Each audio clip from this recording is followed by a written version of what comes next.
Listen, it's interesting. We've obviously been working on the script for a long time and read it 1,000 times, and I've been here since Tuesday watching it. But today, all of us were really getting like emotional in this performance. So I think it's interesting when you get to be a part of an experience over and over, and you see different things and feel different things, and the cast brings different things every night and finds new things, and to be able to, I think in this time we live in right now, to be able to celebrate queer joy, I think it's very moving to see that experience. And just for me personally, Ziggy has been banned in certain states already, and so that that this experience right here is celebrating that book is incredibly moving to me. And so to watch that expression on stage is very, very powerful. So that's what else. I so agree with you, Brandon.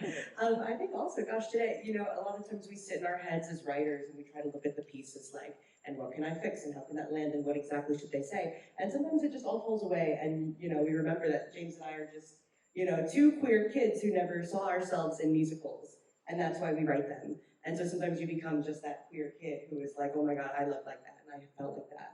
And so amazing job, team, who got us back to that place of just being loose queer people instead of writer maniacs. Yeah, I'll add. I mean, can you all hear me? Do I need this? I don't know. Maybe I think it's not, I'm not sure. Yeah, that was just incredible. I mean, I'm probably the most of an outsider on the panel here to the show. It's the first time seeing it, hearing the story. I mean, I was just blown away. And one of the things that really, there are two things that stood out to me. One really from kind of like the history, the moment, 1973, that it's telling, that I'm sure we'll get more into, which is obviously the understanding of homosexuality as a mental illness and the importance of that history. But another is that Starla is working on curriculum, right? And that this is, one of the passion projects that's going on is like, how do we change the curriculum in school? How do we have it actually reflect our lives, what's going on for us? And both painful and comforting, right? To think of how long these struggles have been happening, and we're seeing them today with book bans, with curriculum. I mean, how lucky we are, to live in a state where we did just have legislation signed banning book bans. But, California is also not a monolith. We have a lot of pushback, anti-LGBTQ backlash now happening in our state as well, so it is complex, but I thought it was incredible the way that it captured these details, but then it still was so fun. So that's definitely an initial reaction for sure. Yeah, so for our first question, in the context of this being a show that both deals with this history as well as is built for being accessible to young audiences, going for that high school age group. Can you guys speak to the importance of that happening today in the context of these book bans and curriculum restrictions that so many states in the U.S. are facing? Yeah, I mean, I think, for me, I was never taught queer history. I never thought about it. It never existed as far as I was concerned. And when this moment in history was brought to my attention, it was through a friend, and I was so shocked that I'd never heard about it before. And so I just started doing a deep dive and realizing how much of our history is lost upon us. And a big part of that is because, to be queer, you were persecuted. You could have been likely were killed, or you were certainly put in jail.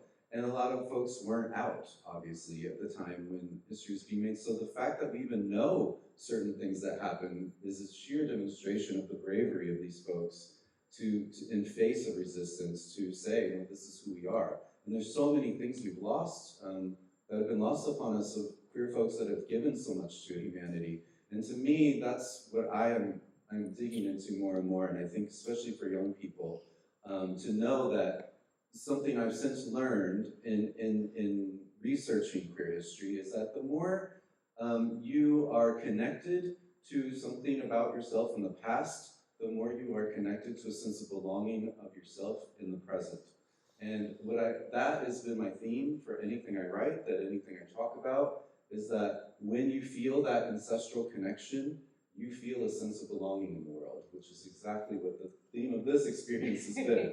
So I think that, especially right now, and especially for young folks, it's an important factor in their lives. So. Couldn't agree more. And just to briefly add that I think representation in media and on stage and in books is so important, even just to recognize who you are. I cannot tell you how long it took me to realize I was a lesbian, and it's not because it wasn't obvious when it occurred to me. It's because it didn't occur to me. I had never really seen it. I just assumed I was supposed to be something else, and I was just bad at being that other thing. So it's so important to have access to seeing versions of you so that you don't feel alone. And that is a lot of why we write, so that nobody feels alone or wrong in any part of themselves. Yeah, I mean, I obviously agree with all of that very much. It is very well said. I mean, I think one of the reasons that this kind of work is so important is because of, the theme of queer joy and resistance. And one of the things I really struggle with as someone who does teach queer history, trans history, LGBTQ plus history, I really struggle with how do we keep the hope and the resistance? How do we, sometimes I look out at my students, and a couple of my students are here so they can tell me, and I see the look on their face, and it's just like devastation. It's like, oh, this is so heavy. It's so hard to hold this. And it's taken me I think when I first started teaching, I would just be like, here it all is, it's just all there. And it took me a while to learn pedagogically in the classroom, as a human being, as a student, as a teacher, as a writer, you have to give hope, you have to give resistance, you have to have fun along the way. And I think that the show does that so well. So, kudos to all of you for capturing that for sure. And I was just going to say, just jumping off of that, because I think that's for Jesse and I, it's like something that's so important in the work that we try to do, and it's always a challenge because we want to honor the history and the challenges and the struggles, but we don't want to. We always talk about not re-traumatizing, not finding a way to both acknowledge and remember and honor the struggles that queer people have gone through, and also let them have love, let them have joy, let them have hope, let them have fun on stage, because so often when we talk about history, all the big things they're so hard, and we forget to talk about the good things and the joy that was present all through that as well. And so, yeah. Oh, yeah. exactly. Yeah. If they could stamp us out, they would have, but they can't because being gay is amazing. And I think that's our theme of us as humans, but especially with this, is that queer joy is the greatest form of resistance out there. And I think the more we come together in that people can push back against us, but we're just gonna be like, hey, what's up? Here we are. So. Yeah, yes. So, so kind of when you were approaching a work like this and trying to deal with showing this history, and there are so many, like you talked about, the gaps in both where we're educated about it, and also just in the information and the stories that are lost, that are either not documented or have a lot of work in order to track them down. Can you guys speak to what the process is of finding those pieces of information, to bring it in and then bring life into it, to put it in this form?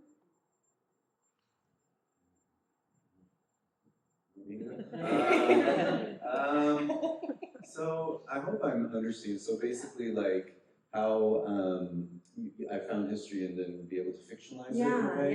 Yeah. So I think it's really important, at least for me. The reason why I wrote the book is because I wanted to teach queer history, but also I wanted accessibility into our history, inclusivity, a way in for people to understand in a visceral way what it meant to be in that time and age. And so when I wrote, for instance, this moment, in particular what I'm thinking about is when Jonathan goes through his aversion therapy treatments. I wrote it in a very, I interviewed several people who actually went through those treatments, and 50 years later, they're still feeling the impacts of what those treatments did to them. But they were every single one of them, all said that they still had hope, even in the experience of it.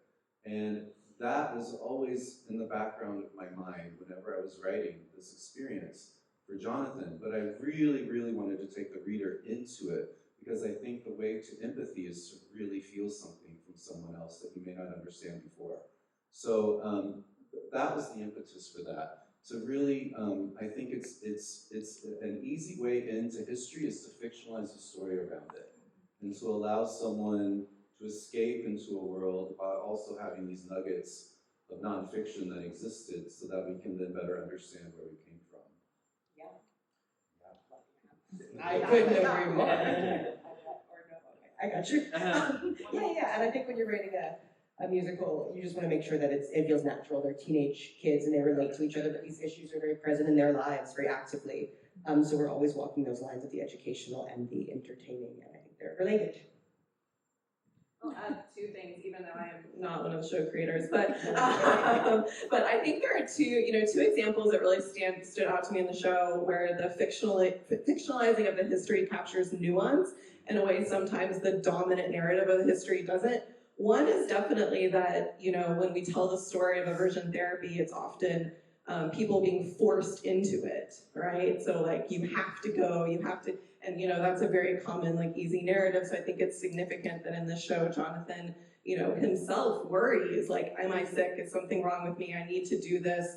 And that captures this lived experience, how complex these things are. And I think the other is the psychologist, Evelyn, which is a wonderful reference to the actual historical figure, Dr. Evelyn Hooker, who was a psychologist who, in the mid-20th century, was actually publishing studies about how gay men were as, resilient or psychologically well-adjusted as their heterosexual counterparts. So a nice reference there that also complicates some of the narrative of psychology in the 20th century. And her the telling of her story captures some of that too, because she feels conflicted, right? She's like, I know there's other ways, and later this year, I think it's said in May 1973, so later that year, homosexuality will actually be removed from the DSM as a mental illness, and you can sense in her figure some of that feeling of conflict. And again, when we tell these stories in the far off way, it's usually maybe bad psychology and then it was removed and then good psychology. But when you have these figures, you get that nuance. So that really, stood out to me and how you captured that for sure. Yeah, that's great. But that was part of what we found. What I found when I first wrote it was the 81 Words podcast from This American Life, which is the 81 words are the number of words in the DSM that basically said homosexuality is a mental illness. And the faction of the psychiatrists that were fighting against it was the gay PA, which I made Dr. Evelyn, that's the part of the canon of the book. Dr. Evelyn was a part of the gay PA, so she's conflicted in her own sexuality with all of this going on. Because I found that so interesting, how can you be as a psychologist and trained and have this book telling you how to fix something when you yourself are going through these internal experiences and what that must have felt like for them. It was a deep, deep struggle, I felt, which is the impetus for Evelyn's character. And how incredible that there were people that were in that field and trying to change it. So that history is fascinating. There were actually the gay psychology students. They would get together and be like, okay, I think maybe we can target this famous psychologist. She might publish the research that we need that will allow us to change the narrative. So there's all of this underground work of people saying, we love this field or we love this discipline, but it's doing all this harm. How do we change that? And that's the kind of history we need because we're all in those institutions, right? So I think that character is just so well done in the telling. Well, we're going to now, in our last couple of minutes, open it up to the audience for any questions. So if you could raise your hand if you have any questions, and I'll bring a mic to you. Yeah, the process of why you decided to use this album for this story, because it very heavily influences the story. So I was very curious about that. It's interesting because when I was doing, people think I've been a David Bowie obsessed fan since I was a 5-year-old, but I never really was until I started researching this book. And then, and for me, music, and we've talked about this, I think on day one in rehearsals, music is a catalyst for a lot of artists into work, and for me it definitely is. I use music on everything I do. And I knew I wanted to make this book a 70s soundtrack. But I also, so I needed to listen to 70s music. And I also wanted to make the book a musical in its own self. So when Jonathan in the beginning, he's going through all these treatments, and so I wrote his dialogue is very broken and staccato and really piecemeal together, because he's still like, his thoughts are just all over the place in his head. But when Webb comes into his life, I wanted it to be a more kind of flow, musicality to his voice, so that, it was like this, he found a new rhythm to his life because of this beautiful human that joins him on the journey. But so I knew music was going to be huge, and so when I started researching it, I found David Bowie, I found Ziggy Stardust specifically, and Ziggy was a huge influence of queer folks, especially at that time. And the music is just really out of this world, and especially revolutionary for that time period. So, and I heard this album, and this album, Ziggy Stardust Spiders from Mars, it tells a story on its own. It's it's like Pink Floyd and Dark Side of the Moon, which is why that's Webb's album. It's those two albums at the time were each telling, a big story on their own, and it was a very unusual thing to do, to be able to tell story through music in that way. And when I listened to it, I was like, oh my God, this is Jonathan's journey. Like, listening to the journey of Ziggy Stardust and the Spiders from Mars, and everything clicked for me in terms of the plot and where Jonathan was going. So anytime I got lost in Jonathan's journey, I would just go back to where we were in the album. And when you read the book, you'll recognize a lot of lyrics are intertwined and kind of take you on the journey with Jonathan. So Cool, thank you. And then we have time for one more question. Does anyone have any final questions? What's it? Well, I don't need the microphone. What's it like for you as writers and composers who are queer and were in high school and to have this experience of getting to do this now? Like, how is it for you to see this and think about yourselves as high school folks? Like, I think this is the first moment I'm thinking about myself in high school. To the show.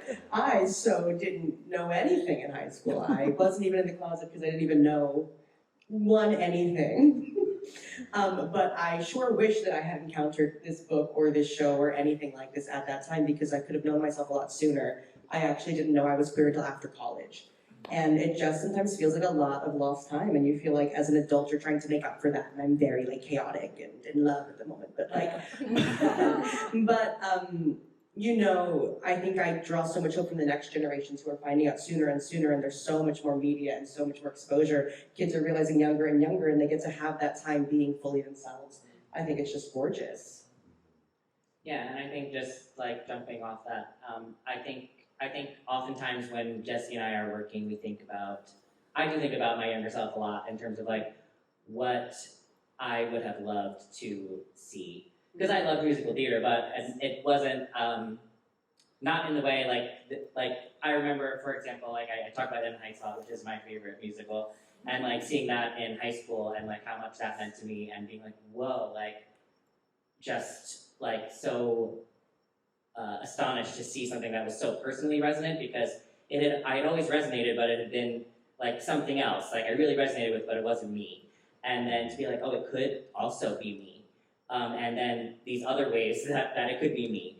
And it wasn't. And now there's so much more books and TV and films that are that. And so whenever we're working on what can I contribute to that in terms of what would have meant so much to me and opened up a world for me, and who can I do that for? Yeah. that's why it's so important that we don't ban these books. So important. It's so important that we actually because it's not, people have often said oh, your book's getting banned, so there's any publicity is good publicity. Well, and it's not. That's what's so frustrating. It's you don't understand, it's actually taking away from the people who really need it most. And I get so angry when I think about it, because I know so many of my friends have gotten their books banned for this reason alone, what we're talking about. And it's a real scary movement happening. So, for me in high school? Like I said, I didn't have anything like this. Nothing at all. I had no idea, I had no idea I was gay. didn't even know it was a possibility. I know it's strange to even think that now, but I really, truly didn't. I mean, I grew up in Creve Coeur where this takes place. It's a small town. It's a very conservative town, and that's what I knew. I didn't know anything beyond that.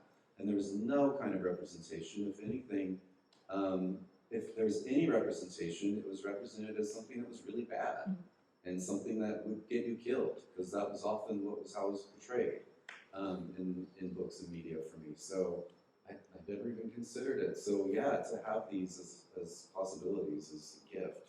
I feel like we're all kind of like throwing up into the world now. As much as we can. Yes, exactly, to give back. So. Well, thank you guys so much Thank for you. being part of it.